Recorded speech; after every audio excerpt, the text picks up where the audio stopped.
الحمدللہ وحدہ والصلاة والسلام علی من لا نبی بعدہ اما بعد فاعوذ باللہ من الشیطان الرجیم بسم اللہ الرحمن الرحیم۔ السلام علیکم ناظرین، صبح کی پرنور ساعتوں میں سعادت کی گھڑیوں میں public news T V channel پر پروگرام صدائے قرآن لے کر ڈاکٹر محمد طاہر مصطفیٰ آپ کی خدمت میں حاضر۔ ناظرین کرام، آج پروگرام صدائے قرآن میں جو ہمارا سبق ہے الحمدللہ رب العالمین، قرآن کریم کا 5واں پارہ ہے، سورہ النساء ہے، اور آیت نمبر 39 سے لے کر 42 تک کے مضامین ہماری گفتگو کا موضوع ہوں گے۔ تو آئیے ناظرین کرام، سب سے پہلے آج کے سبق کی ہم تلاوت سماعت کرتے ہیں امام حرمین شریفین قاری عبدالرحمن السدیس کی آواز میں۔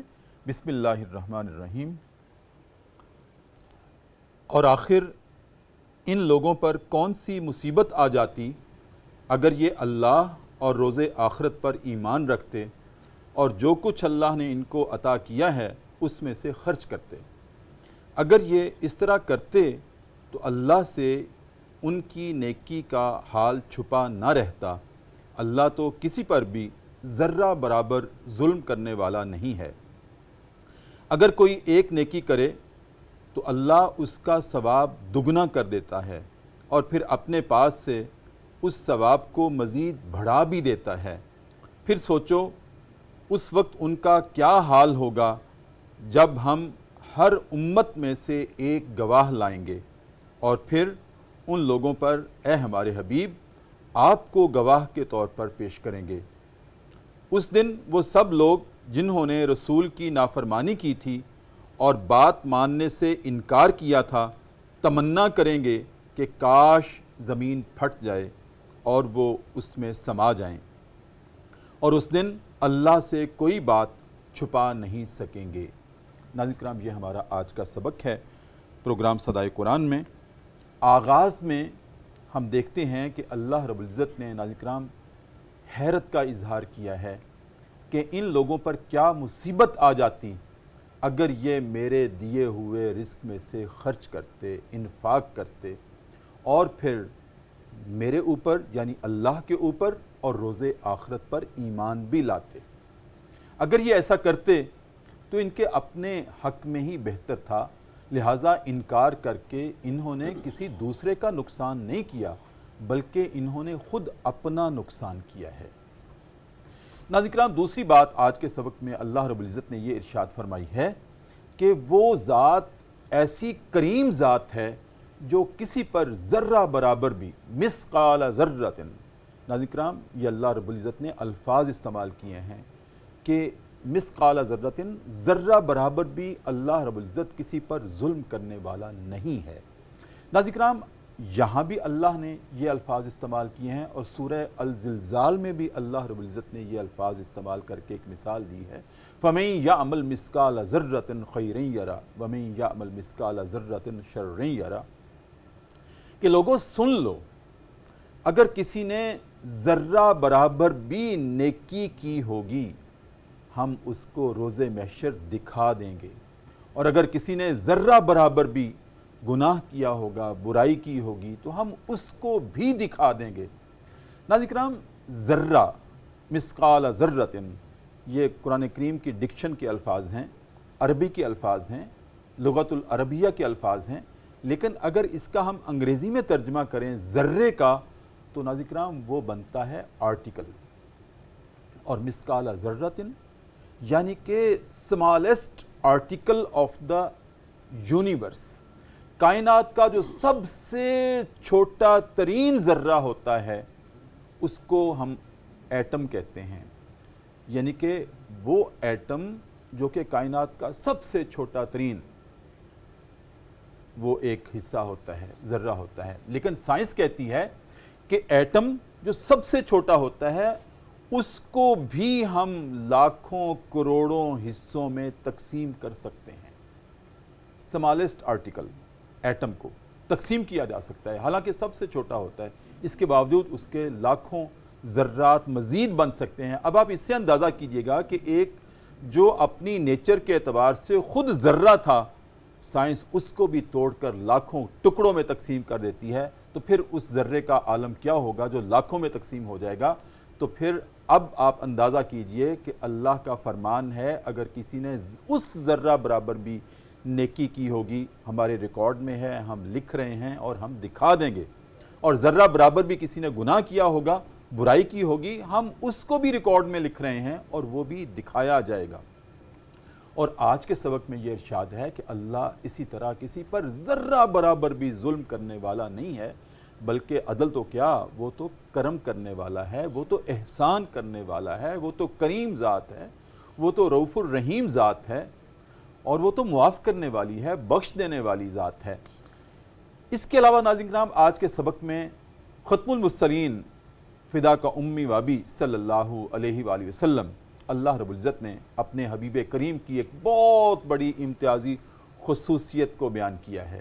وہ کیا ہے کہ اللہ نے وعدہ کیا ہے، اور آج کے سبق میں اس کا اظہار ہے کہ میں روز محشر ہر امت پر ایک گواہ لاؤں گا، اور یقیناً وہ گواہ اپنی اپنی امتوں کے انبیاء ہوں گے، اور تمام انبیاء پر اور تمام امتوں پر پھر اے حبیب کریم میں آپ کو گواہ کے طور پہ لاؤں گا۔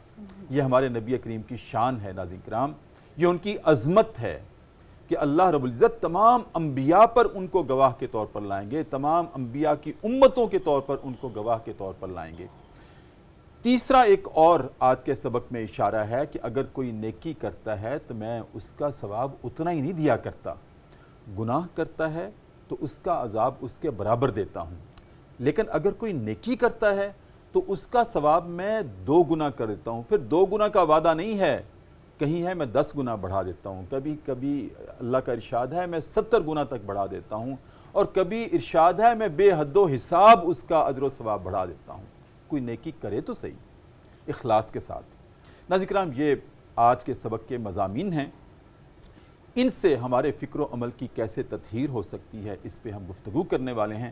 اور ناظرین کرام، گفتگو کرنے کے لیے آج جو پروگرام صدائے قرآن میں مہمان شخصیات ہیں، ناظرین کرام میری دائیں جانب جو شخصیت تشریف رکھتی ہیں وہ پاکستان کے نہیں بلکہ ملت اسلامیہ کے ماشاءاللہ نامور عالم دین ہیں، آپ استاذ ہیں، ناظرین کرام آپ سکولر ہیں، سکولر کا لفظ ان کے لیے چھوٹا ہے، ماشاءاللہ آپ ان کو دوسرے کئی دیگر چینلز پہ بھی سنتے ہیں، بہت خوبصورت گفتگو کرتے ہیں، میری ان سے بہت پرانی محبت ہے، لیکن میرے ہاتھ آج آئے ہیں، اور جب آج ہاتھ آئے ہیں تو میں نے بھی ان سے وعدہ لیا ہے کہ آج بھی آنا ہے صدائے قرآن میں اور کل بھی آنا ہے۔ ناظرین کرام میری مراد ہے جناب ڈاکٹر عقیل احمد، ماشاءاللہ خطیب بھی ہیں، ادیب بھی ہیں، محقق بھی ہیں، مصنف بھی ہیں، اور میں کیا ان کے محاسن گنواؤں۔ آج پروگرام صدائے قرآن کی زینت ہیں۔ السلام علیکم ورحمۃ اللہ۔ وعلیکم السلام ڈاکٹر صاحب، کیف الحال ڈاکٹر صاحب؟ الحمدللہ۔ دیر لگی آنے میں تم کو، شکر ہے پھر بھی آئے تو، آس نے دل کا ساتھ نہ چھوڑا، ویسے ہم گھبرائے تو۔ ڈاکٹر صاحب اہل محبت کے تعلقات میں گیپ تو آ سکتا ہے، ختم نہیں ہوتے۔ جی ایسے ہی ہے، ہم ختم ہونے بھی نہیں دیں گے۔ اور ناظرین کرام میری بائیں جانب بارگاہ رسالت مآب صلی اللہ علیہ وآلہ وسلم میں اپنی حاضری پیش کرنے کے لیے ایک وہ آواز جس کو اللہ رب العزت نے گداز عطا کیا ہے، سوز عطا کیا ہے، نبی کریم کی محبت عطا کی ہے، اس کی خوشبو عطا کی ہے۔ ناظرین کرام میری مراد ہے الماس امین۔ آج پروگرام صدائے قرآن کی زینت ہے۔ السلام علیکم ورحمۃ اللہ۔ وعلیکم السلام ورحمۃ اللہ کیسے ہیں آپ؟ وبرکاتہ۔ ٹھیک ہیں؟ الحمدللہ رب العالمین۔ بہت شکریہ ڈاکٹر صاحب۔ پروگرام کا مقدمہ میں نے آپ کے سامنے رکھا، اور ماشاءاللہ آپ جانتے ہی ہیں کہ اللہ رب العزت نے public news T V channel کو میں سمجھتا ہوں کہ صرف قومی اعتبار سے نہیں بین الاقوامی اعتبار سے یہ اعزاز بخشا ہے کہ پروگرام صدائے قرآن ایک اس انداز سے شروع ہوا ہے کہ ہم نے الحمد سے شروع کیا تھا، اور کوئی لفظ کوئی آیت ہم مس نہیں کر رہے۔ یہ میں آپ کے سامنے اس لیے عرض کر رہا ہوں کہ آپ پہلی دفعہ تشریف لائے اور آپ تشریف لاتے رہیں گے انشاءاللہ۔ اور الحمدللہ رب العالمین الحمد سے ہم نے سفر کا آغاز کیا تھا، اور ایک ایک لفظ سے ہم نے صدائے قرآن دی، ایک ایک حرف سے صدائے قرآن دی، اور آج ہم پہنچ گئے ہیں، ٹھیک آج 7 مہینے ہو گئے ہیں اس پروگرام کو شروع ہوئے۔ 29 مئی کو شروع ہوا تھا، آج الحمدللہ بلکہ 1-2 دن اوپر ہو گئے ہیں۔ تو ہم سورہ نساء پہ آ گئے، اور سورہ نساء کی آیت نمبر 39 اور 42 آج ہمارا موضوع ہے، جس میں ڈاکٹر صاحب آغاز میں جیسے میں نے مقدمے میں بھی عرض کیا، اللہ رب العزت نے ارشاد فرمایا ہے کہ ان پر کیا مصیبت آ جاتی اگر وہ میرے دیے ہوئے رزق میں سے خرچ کرتے۔ انسان سمجھتا ہے کہ میرے پاس جو مال ہے یہ میرا کمایا ہوا ہے، جبکہ اللہ کا فرمان ہے تمہارا کمایا ہوا تو ہے، عطا میرا کیا ہوا ہے۔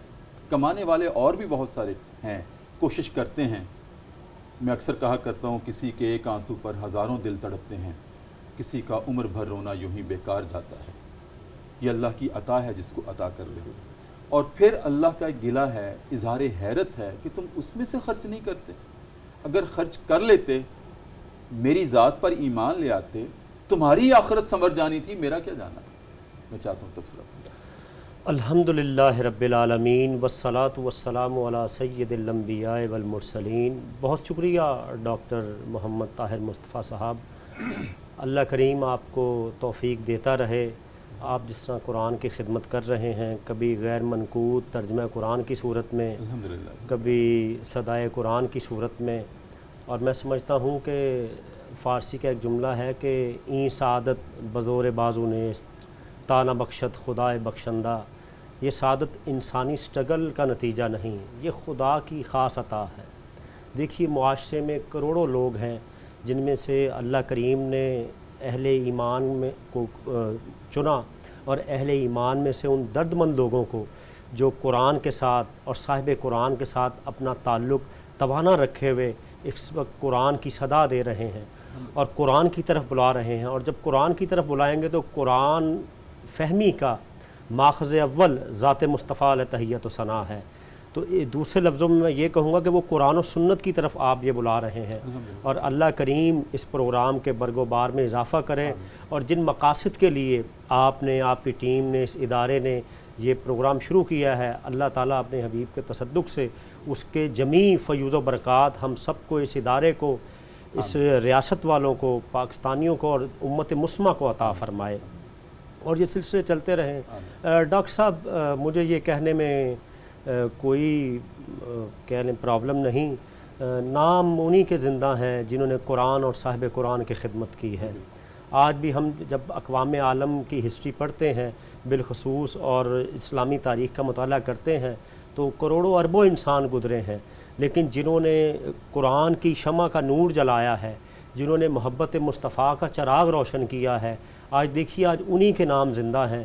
صدیوں سے ان کے نام ایسے تابناک ہیں کہ ان کا جب بھی ذکر کریں طبیعت میں تازگی آتی ہے، کیونکہ وہ لوگ قرآن کی طرف لاتے رہے، صاحب قرآن کی طرف لاتے رہے۔ تو ڈاکٹر صاحب، اس خدمت پہ اللہ کریم سے دعا گو ہوں کہ اللہ آپ کی، ہماری، ہم سب کی، اسپیشلی آپ کی اس خدمت کو قبول کرے، اور مزید استقامت کے ساتھ، ہمت اور توانائی کے ساتھ ہمیں نور قرآن سے معاشرے کو مستنیر کرنے کی توفیق عطا فرمائے۔ آپ نے میرے اس پروگرام کے ساتھ، اس صدا کے ساتھ آپ میرے دستو بازو بن کے رہنا ہے، میری آپ سے درخواست ہے۔ انشاءاللہ انشاءاللہ۔ دوسرا، اللہ رب العزت سے یہ میں نے استدعا کی ہے کہ والناس تک مجھے مہلت دی انشاءاللہ کہ انشاءاللہ میں پورا قرآن کی صدا دے کے اس دنیا سے ضرور انشاءاللہ۔ ڈاکٹر صاحب دیکھیے، جب آپ کا جذبہ خیر ہے نا، ہم بخاری، امام بخاری علیہ رحمہ کی وہ حدیث کہ 3 لوگ غار میں چلے گئے تھے تو ان کا اخلاص تھا، تو ان کے اخلاص نے امپاسبل کو پاسبل بنا دیا تھا، ناممکن کو ممکن۔ آپ کا یہ اخلاص ہے، انشاءاللہ العزیز جو سفر آپ نے شروع کیا ہے الحمد سے لے کر، ہم آپ کے ساتھ ہیں اور والناس تک جائیں گے، اور اللہ کی بارگاہ میں قبولیت کی دعا کرتے ہیں۔ ڈاکٹر صاحب، آپ آ جائیں آج کے موضوع کی طرف۔ یہ دیکھیے، یہ جو اس آیت نمبر 39 میں اللہ کریم نے موضوع بیان کیا ہے نا، یہ قرآن کی اس آیت کا ہی موضوع نہیں، پورے قرآن کا ہی موضوع نہیں، یہ آدم علیہ السلام سے لے کر حضرت نبی اکرم علیہ السلام تک کا موضوع ہے۔ توحید، عقیدہ آخرت اور انفاق فی سبیل اللہ۔ توحید کہہ لیجئے ڈاکٹر صاحب ایک اساس ہے، خیر کی راہ پر، راہ حق پر، صراط مستقیم کا جو کہہ لیجئے پوائنٹ آف اوریجن ہے، نقطہ آغاز ہے، اس کا جو بنیاد ہے، سب کے اول ہے، جو سے آپ سبق پڑھا رہے ہیں، وہ توحید ہے۔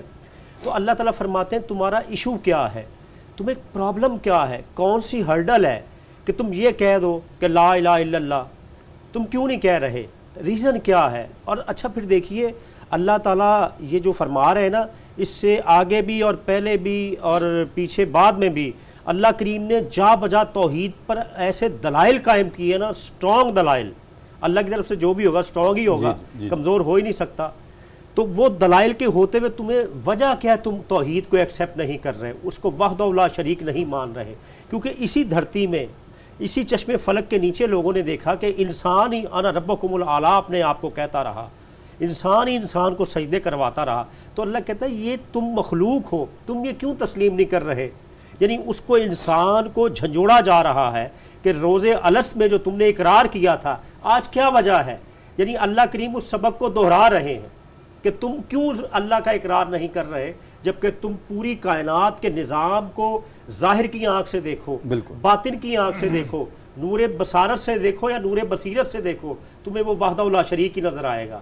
تو پھر کون سے بیریئر لگ چکے ہیں ڈاکٹر صاحب؟ یہ جب ہم دیکھتے ہیں نا، جو لوگ اللہ کو وحدہ لا شریک نہیں مانتے ان کے ارد گرد جو بیریئر ہے قرآن نے وہ بھی بتائے ہیں۔ قرآن نے کیا بتائے کہ وہ اب اکثر جو لوگ توحید کے منکر تھے وہ یہ کہتے تھے کہ ہم نے اپنے باپ دادا کو ان معاملات میں پایا ہے، اور اللہ کریم نے اس پہ بھی دلیل قائم کی کہ باپ دادا کو اگر تم نے پایا ہے تو اگر وہ گمراہی پر ہو تو تم گمراہی پر ہوگے، اور کتنے معاملات سے تم نے باپ دادا کی نظریات سے ڈیویٹ کیا ہے، منحرف ہوئے ہو، تو اس سوچ کو کیوں نہیں قبول کرتے جو سب سے بیسٹ ہے؟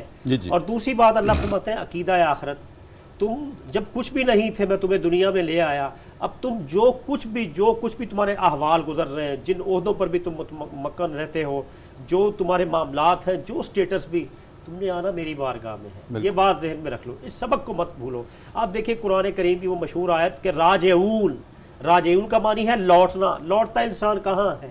جہاں سے آیا ہو۔ جیسے ہم کہتے ہیں ہم ابھی اب گھر لوٹ کر جائیں گے، ہم ادھر سے آئے ہیں، تو ہمارا اہل ایمان کا حقیقی گھر تو اللہ کی بارگاہ میں، ادھر لوٹنا ہے تو اللہ فرماتا ہے میرے پاس آنا ہے۔ یہ دو تو ڈاکٹر صاحب اس میں تھے فکری پہلو، صحیح، کہ اللہ کو وحدہ لا شریک جانا جائے، مانا جائے، تسلیم کیا جائے، پھر جو اس کے تقاضے ہیں اس کو پورا کیا جائے، اور ان تقاضوں پر پورا کرنے سے ہی آخرت کی تیاری ہو جاتی۔ اب معاشرے میں جو رہنا ہے انسان نے، جتنا اس کو کہہ لیجئے کہ اس کا سپین آف ٹائم ہے اس دنیا میں رہنے کا، 50 60 70 80، اس میں ڈاکٹر صاحب جو بیسٹ وے ہے، جو انسان کی سوشل ٹرانزیکشن ہے، معاملات ہے دوسرے انسانوں میں، اس میں انفاق فی سبیل اللہ ہے۔ آپ دیکھ لیجئے کہ ہماری ہر عبادت، چاہے واجبہ ہے چاہے معاملات زندگی میں نافلہ ہے، وہ ہمارے انفاق سے جڑی ہوئی ہے۔ آپ دیکھ لیجئے زکوٰۃ، حج، روزہ میں سحر و افطار، نماز میں بھی ہم لباس اور مسجد بنانے میں پیسہ خرچ کرتے ہیں، صدقہ و خیرات ہے، پھر فطرانہ ہے، قربانی ہے، نکاح میں ہے، نان و نفقہ ہے، اور پھر کتنی ایسی عبادات ہیں جن میں جرمانے کے طور پر یہ مالیات کو اللہ لے کر آئے ہیں، اور جہاں پر اللہ نے یہاں پر کفاروں کے طور پر جہاں پر پھر اللہ اپنا ساتھ توحید کا رنگ جاری رکھ رہے ہیں۔ کیا اللہ فرماتے ہیں کہ جناب جو تمہارے پاس جو مال ہے انسان، تو سمجھتا ہے تیری ڈگری کی وجہ سے تجھے مل رہا ہے، تیرے حواس کی وجہ سے مل رہا ہے، تیرے شعور کی وجہ سے مل رہا ہے، تیرے تجربے کی وجہ سے، تو بالفرض جن کے پاس تجربہ نہیں ہے ان کے پاس رزق کہاں سے آ رہا ہے؟ جن کے حواس صحیح پراپر کام نہیں کرتے ان کے پاس رزق کہاں سے آ رہا ہے؟ جن کے پاس بڑی بڑی ڈگریز نہیں ہے ان کے پاس رزق کہاں سے آ رہا ہے؟ میں خود عرض کیا کرتا ہوں کہ رزق کے معاملے میں اللہ کے ہاں کوئی کوالیفیکیشن نہیں، کوئی کوالیفیکیشن نہیں۔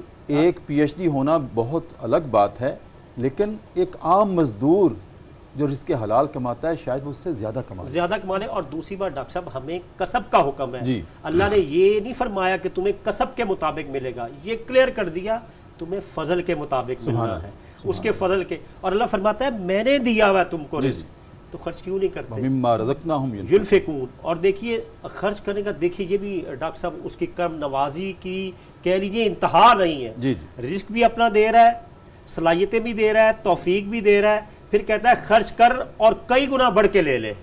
کمال ہے، یعنی آپ کو پوری کائنات میں کہیں ایسا پیکج ہے، اے انسان سوچ کہ وہ مالک خود ہی رزق دے رہا ہے، یقرض اللہ قرضا حسنا قرض حسنا کہہ رہا ہے، اور قرض کے معنی و مفہوم میں یہ بات داخل ہوتی ہے، قابل واپسی ہوتا ہے، قابل واپسی۔ اور ڈاکٹر صاحب امام راضی علیہ رحمہ یاد آ گئے، عظیم مفسر قرآن، ان سے کسی نے ڈاکٹر صاحب آپ کی اجازت سے ایک وقفہ لے لوں؟ جی ضرور، اور اس کے بعد یہیں سے سلسلہ کلام دوبارہ شروع کر لیں گے۔ ناظرین کرام، بہت خوبصورت آغاز کیا ہے جناب ڈاکٹر عقیل احمد نے۔ وقفہ ہے پروگرام صدائے قرآن میں، اور وقفے میں ہم جایا کرتے ہیں دربار رسالت میں اور اپنے نبی کریم صلی اللہ علیہ وآلہ وسلم کی ذات اقدس پر والہانہ انداز میں درود کریم کا نذرانہ پیش کرتے ہیں اور واپس آتے ہیں۔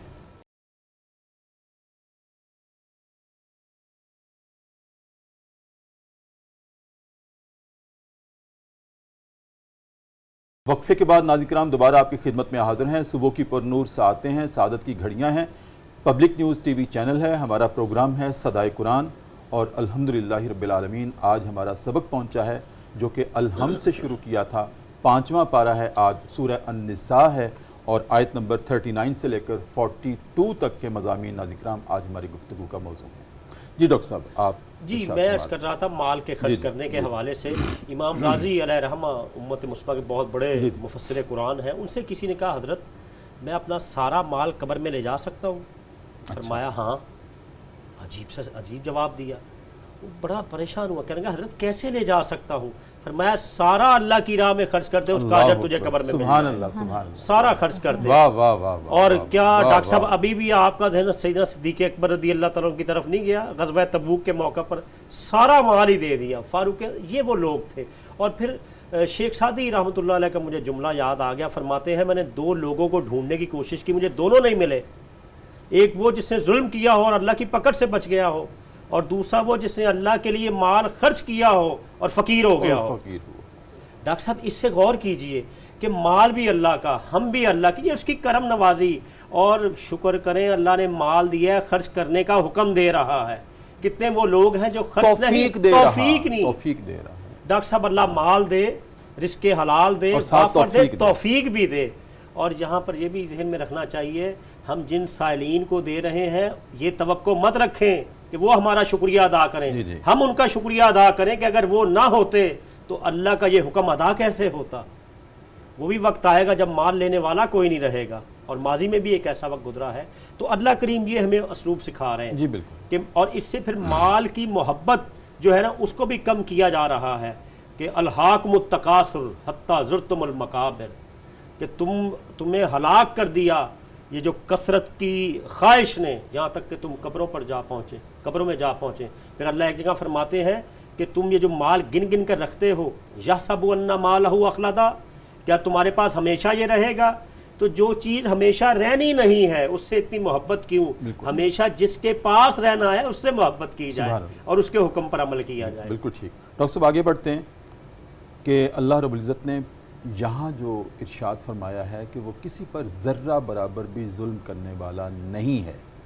میں نے کہا مثقال ذرۃ کے الفاظ جو ہیں ادھر سورہ الزلزال میں بھی ارشاد فرمائے تھے، وہاں بھی یہ وعدہ کیا کہ ذرہ برابر نیکی ہوگی میں وہ بھی دکھاؤں گا، ذرہ برابر گناہ ہوگا وہ بھی دکھاؤں گا، اور ذرہ برابر مثقال ذرۃ وہی الفاظ ہیں کہ میں کسی پر ظلم کرنے والا نہیں ہوں، میری طرف ایک قدم کوئی آئے میں تو 100 قدم اس کی طرف بڑھنے والا ہوں۔ تو یہ جو اللہ نے ارشاد فرمایا ہے میں ذرہ برابر بھی ظلم کرنے والا نہیں ہوں، کس پیرائے میں کن کو کہا ہے؟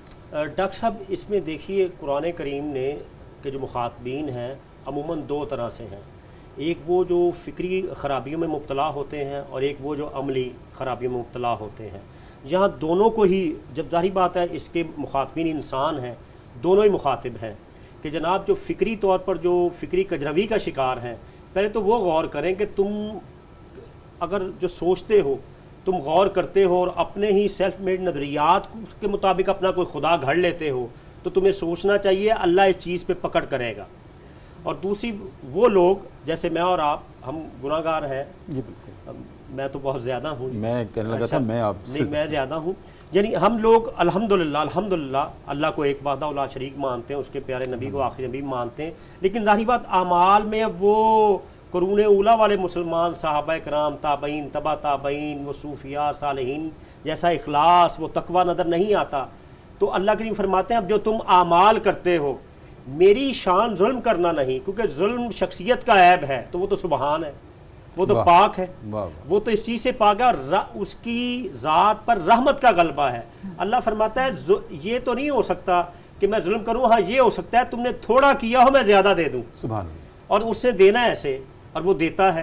تو اللہ کریم فرماتے ہیں کہ یہ مت سوچو، یہ کوئی دنیاوی حکمران کی بارگاہ نہیں ہے، دنیا کا کوئی کسی بادشاہ کا دربار نہیں ہے کہ جہاں پر تمہارے ساتھ ظلم ہو جائے اور تم نے کار خیر زیادہ کیے ہوں اور اجر تھوڑا مل جائے۔ جو تم نے کیا ہوگا ہم اس کو معاف کرنے کی بھی ہماری قوت ہے، کیونکہ وہ احکم الحاکمین ہے، اختیار ہے، قدرت اختیار ہے، کلی سارا ہے اختیار اس کے پاس۔ اور جو تم نے تھوڑی نیکی کی ہوگی نا ذرہ برابر، میں اس کو احد پہاڑ جتنا کرنے کی بھی طاقت رکھتا ہوں۔ تو یہ اللہ کریم یہ فرما رہے ہیں. اور ڈاکٹر صاحب کتنی یہاں پر یہ غور تو کرے بندہ دوسرے پہلو سے، ہم کتنی زندگی میں نیک اعمال کرتے ہیں، 60 70 80 90 سال 100 سال، اور ابد الآباد تک اس کی بارگاہ میں رہنا ہے، اجر پاتے جانا ہے. یعنی ہم نے تھوڑا عمل کیا اور اللہ کی بارگاہ میں کتنا اجر ملے گا.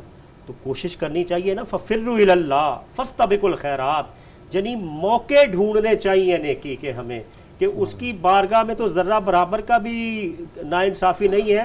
تو اگر میں زیادہ کروں گا اپنی حیثیت کے مطابق، جتنا بھی زیادہ کروں گا، اعمال صالحہ کروں گا، تو اس کا اجر مجھے ملٹی پلائی ہوتا جائے گا، اور مجھے اس کی بارگاہ سے اجر وہ ہے نا کلام اللہ میں ہی ڈاکٹر صاحب کہ اگر کوئی میری راہ میں 1 درہم 1 روپیہ 1 دینار خرچ کرتا ہے، وہ ایسے ہے جیسے اس نے بویا ایک بیج سے نکلی 7 بالیاں، 7 بالیوں میں سے نکلے 100 دانے، تو 1 روپے کا اجر 700 گنا تک اللہ رب العزت بڑھا رہے ہیں، اس سے بھی زیادہ ہو اس سے بھی سکتا ہے، زیادہ اس سے بھی بڑھا رہے ہیں، زیادہ اس سے بھی ہو زیادہ سکتا بڑھا رہے ہیں. ڈاکٹر صاحب آگے بڑھتے ہیں مزید آج کے سبق میں ہی، کہ ارشاد ہے، میں سمجھتا ہوں کہ یہاں پر ختم المرسلین فداک امی وابی نبی کریم صلی اللہ علیہ وسلم کی اللہ رب العزت نے یہ امتیازی شان بیان کی ہے کہ روز محشر ہم تمام امتوں پر گواہ لائیں گے. اے حبیب کریم آپ کو سب کے اوپر گواہ لائیں گے. کیا بات ہے، کیا شان ہے. سبحان اللہ. ڈاکٹر صاحب مجھے یہاں کہنے دیجیے گا، آپ کی تو ماشاءاللہ تحقیقی مقالہ بھی اسماء مصطفیٰ علیہ تحیت و ثنا پر ہے. ویسے آپ ذہین آدمی، آپ نے ایک طرف قرآن کو پکڑا ہے اور ایک طرف ذات رسالت میں آپ کو پکڑا ہے، اور یہی سب کے لیے ضروری ہے. نبی پاک علیہ الصلوۃ والسلام کا ایک صفاتی نام ہے شاہد. جی شاہد آپ کا نام ہے، انا ارسلناک شاہدا و مبشرا و نذیرا. شاہد کا معنی ہوتا ہے جو بالکل ملاحظہ کر رہا ہو، اپنے جسم کی آنکھ سے دیکھ رہا ہو. پہلی بات تو دیکھیے کہ پوری کائنات اولین و آخرین میں ہمارے پیارے نبی علیہ الصلوۃ والسلام کی وہ ذات ہے جنہوں نے اللہ کے انوار کو ملاحظہ کیا ہے، اللہ کا دیدار کیا ہے معراج کی رات. اور پھر معراج کی رات آپ دیکھیے مسجد اقصیٰ میں، اور پھر سارے معاملات اس میں. اب شاہد میں اس جو آیت آپ نے پڑھی کہ اللہ گواہ بنا کر لائے گا اپنے حبیب کو. ایک تو یہ ہے کہ اللہ کی شان سے کوئی بعید نہیں کہ اللہ نے امم سابقہ کے احوال اپنے نبی کے سامنے کر دیے ہوں کہ محبوب آپ دیکھ لیجئے، کیونکہ کل قیامت کے دن جب گواہی دیں گے سارے انبیاء تو اس کے بعد فائنل گواہی آپ کی ہوگی اور اس پر فیصلہ ہوگا. یہ بھی نبی پاک کی کیا شان ہے. دیکھیے دیکھنی ہے حشر میں عزت رسول اللہ کی، اللہ کریم نے کتنی عزتیں ان کو عطا کی ہیں، اور ہمیں اس پہ فخر ہے، ہم اسی نبی کا کلمہ پڑھنے والے ہیں، اور نبی پاک اپنے غلاموں کو امتیوں کو محروم نہیں رکھیں گے انشاءاللہ. دوسری چیز یہ کہ اللہ کریم کو اللہ تعالیٰ نے وحی الہی کے ذریعے ہر امت کا حال دیکھیے قرآن کریم نے اجمالاً بیان کی ہیں، امم سابقہ کے جو احوال ہیں نبی پاک کو اس کا بتایا گیا. اور دوسرا پھر اللہ تعالیٰ ڈاکٹر صاحب ابھی میں نے معراج کا ذکر کیا، معراج کا جب نبی پاک علیہ الصلوۃ والسلام نے اظہار کیا نا، تو اب آسمان والی چیزوں کے متعلق تو مکہ والے نہیں سوال کر سکتے تھے کیونکہ انہوں نے نہیں دیکھی، تو مسجد اقصیٰ کے حوالے سے انہوں نے سوال کیے. تو نبی پاک علیہ الصلوۃ والسلام نے کیا فرمایا کہ اللہ تعالیٰ نے میرے اور مسجد اقصیٰ کے درمیان جتنے حجابات ختم کر دی اور مسجد اقصیٰ میرے سامنے کر دی. تو شاہد کی یہ بھی ہے کہ ملاحظہ کر رہے ہیں اور ملاحظہ دیکھ کر بتاتے جا رہے ہیں کہ اس میں اتنے وہ جو پوچھتے جاتے یہ بتاتے جاتے. اور نبی پاک علیہ الصلوۃ والسلام کی شان اللہ تعالیٰ نے آپ کو شاہد بنایا ہے، نہ صرف اپنی امت کے احوال کی آپ گواہی دیں گے بلکہ امم سابقہ کے بھی، کہ یا اللہ کریم تیرے نبی سارے سچے ہیں، یہ سچ کہتے ہیں، یہ پیغام حق پہنچاتے رہے ہیں، آگے جنہوں نے پہم نافرمانی کی ہے یہ سچ بول رہے ہیں.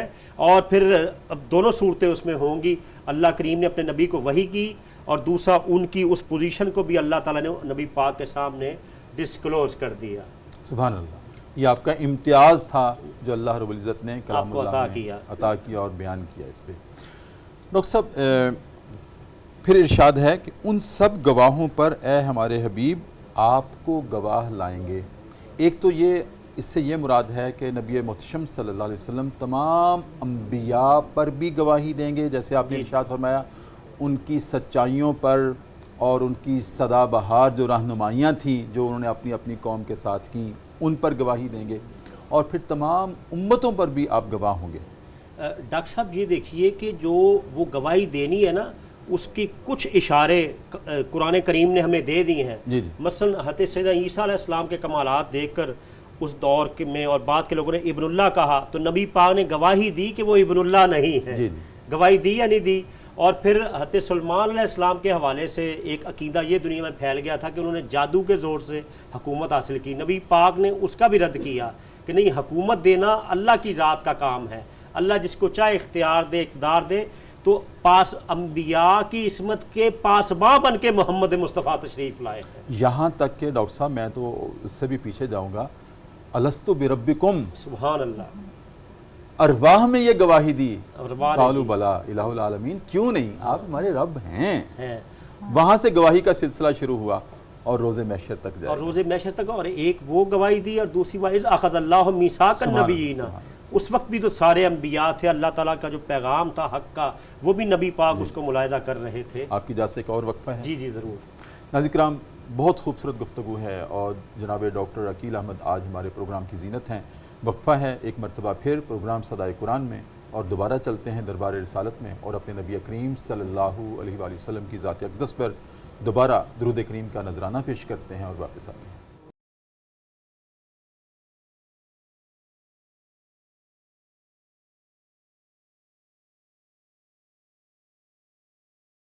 وقفے کے بعد ناظرین کرام دوبارہ آپ کی خدمت میں حاضر ہیں. صبح کی پرنور سے آتے ہیں، public news T V channel ہے، ہمارا پروگرام ہے صدائے قرآن اور الحمدللہ رب العالمین. آج ہمارا سبق ہے قرآن کریم کا 5واں پارہ ہے، سورہ النساء ہے اور آیت نمبر 39 سے لے کر 42 تک کے مضامین ہماری گفتگو کا حصہ ہیں. ڈاکٹر صاحب، آخر میں ارشاد ہے، ہمارے پروگرام کے بھی آخری لمحات ہیں، کہ کافرین روز محشر یہ آرزو کریں گے، تمنا کریں گے پچھتاوے پر، اپنی ندامت پر، کہ کاش یہ زمین پھٹ جائے اور ہم اس میں سما جائیں. یہ ندامت کی، کیا میں کہتا ہوں، پچھتاوے کی ایک ہائٹ ہے. کوئی انسان یہاں تک سوچنے کے لیے مجبور ہو جائے. تو اس کی ریمیڈی کیا ہے آج ہمارے لیے، کہ بجائے اس کے کہ اس سوچ کا سامنا کرنا پڑے روز محشر اللہ کی بارگاہ میں، تو ہم اس سے پہلے ہی یہاں اپنے آپ کو سنوار کر کیوں نہ جائیں؟ ڈاکٹر صاحب، یہ جو کفر ہوتا ہے نا، کفر، اس کے یقیناً آپ میننگ بیان کرتے ہوں گے اپنے آڈینس کے لیے. کفر کے ایک معنی تو ہے پردہ ڈالنا، چھپانا، اور کافر کو اس لیے کافر کہا جاتا ہے وہ حق کو چھپاتا ہے، صحیح، حق کو تسلیم نہیں کرتا. اور دوسرا کفر کا معنی ہوتا ہے انکار کرنا. اب انکار دو طرح کا ہوتا ہے، ایک تو عقیدے کا انکار کر دینا، مثلا اللہ وحدہ لا شریک ہے نہ ماننا، نبی پاک اللہ کے نبی ہیں، آخری نبی ہیں، اس کو تسلیم نہ کرنا، یہ کفر ہے. اور ایک ہے عملی انکار. ایک ہے عملی انکار، یعنی میں فکری اعتقادی طور پر تو میں بالکل آن رائٹ ہوں، لیکن میرا عمل جو ہے نا وہ میرے عقیدے کے مطابق نہیں ہے. اریت الذی یکذب بالدین فذلک الذی یدعو الیتیم. یہ زبان سے انکار نہیں ہے، انکار نہیں ہے، جھٹلانا یہ اپنے عمل سے ہے، عمل سے ہے. اب دونوں طرح کے لوگوں کو ندامت ہوگی. ایک تو وہ، اور پھر یہ بھی اللہ کی، میں کہتا ہوں ڈاکٹر صاحب، اللہ کی رحمتوں کو کتنی، یہ بھی اس کی نعمت ہے کہ اللہ جو قیامت میں ان کو ندامت ہونی، اللہ ہمیں جھنجھوڑ رہے ہیں کہ دیکھ لو یہ صورت بنے گی، پھر کوئی تمہارا ملجا و ماوا نہیں ہوگا، کوئی پناہ گاہ نہیں ہوگی، کوئی، تم فرار کے سارے راستے بند. ایون یہ کہ اگر تم زبان سے انکار کرو گے تو وہ خالق جو اس زبان کے لوتھڑے میں قوت گویائی رکھ سکتا ہے، اس کو سٹاپ کر کے تمہارے ہاتھوں کو قوت گویائی دے دے گا. تمہارے آزاد سورہ یاسین میں اللہ نے فرمایا ہے. تو پھر یہ اللہ کا کرم ہے کہ ہمیں بتا دیا. اور انسان کو آخرت میں دنیا کے جن کاموں پر ندامت ہوگی وہ کہے گا کاش میں نے یہ نہ کیا ہوتا. ان میں یہ بھی ہوں گی کہ کاش میں نے اللہ کے احکام کو نہ جھٹلایا ہوتا، اور کاش میں نے اللہ کے رسول کی اطاعت کی ہوتی. تو ان میں دونوں لوگ آ گئے، جو فکری منکرین ہیں یعنی کفار، ان کو ندامت سے کہا جا رہا ہے کہ آج اس کو تسلیم کر لو، آ جاؤ، ادخلوا فی السلم کافہ، پورے دین میں داخل ہو جاؤ. اللہ کے نزدیک پسندیدہ دین یہی ہے. دوسرے وہ لوگ جو مسلمان ہیں، کلمہ گو ہیں، اور ان کی آنکھوں پر، ان کے قلوب پر خواہشات کے، نفسانی خواہشات کے، مادی خواہشات کے پردے پڑے ہوئے ہیں، اور ان کو کچھ سجائی نہیں دیتا. اپنے اقتدار، اپنے مال، اپنے اسباب، اپنے دیگر کہہ لیجئے معاملات زندگی کو وہ فروغ دینے کے لیے ان کی زندگی بسر ہوتی ہے. تو اللہ تعالیٰ دونوں کو جھنجھوڑ رہے ہیں. بھئی کدھر جا رہے ہو، کس طرف جا کدھر رہے ہو؟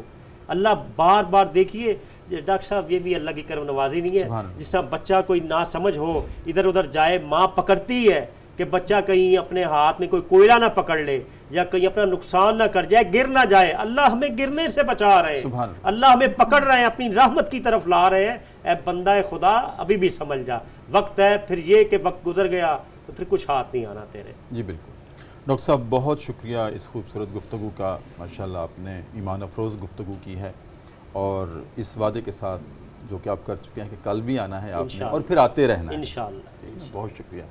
ناظرین کرام، جناب ڈاکٹر صاحب نے اپنی گفتگو میں ایک جملہ کہا تھا، میں ابھی تک اس کے نشے میں ہوں، کہ امام راضی سے پوچھا تھا نا کسی نے امام راضی سے جو کسی نے پوچھا تھا کہ کیا انسان اپنا سارا مال قبر میں لے کے جا سکتا ہے؟ تو انہوں نے کہا ہاں لے جا سکتا ہے۔ کہا کیسے؟ کہا کہ اپنا سارا مال اللہ کے راستے میں خرچ کر دو، وہ قبر میں تمہارے ساتھ ہوگا۔ میں سمجھتا ہوں ناظرین کرام آج کے پروگرام کا یہ حاصل گفتگو ہے، ہمارے لیے سبق بھی ہے اور صدائے قرآن بھی ہے، اور اسی کے ساتھ ناظرین کرام آج کا پروگرام صدائے قرآن اپنے اختتام کو پہنچتا ہے۔ اپنے میزبان ڈاکٹر محمد طاہر مصطفیٰ کو اجازت دیجیے، اور اب میں گزارش کروں گا الماس امین سے کہ وہ اپنی خوبصورت آواز میں، جس میں نبی کریم صلی اللہ علیہ وآلہ وسلم کی محبت کا رچاؤ ہے، اپنی حاضری پیش کریں۔ آج عشق میرے نعت سنائیں تو عجب کیا، نازاد سفر ہے نہ کوئی کام بھلے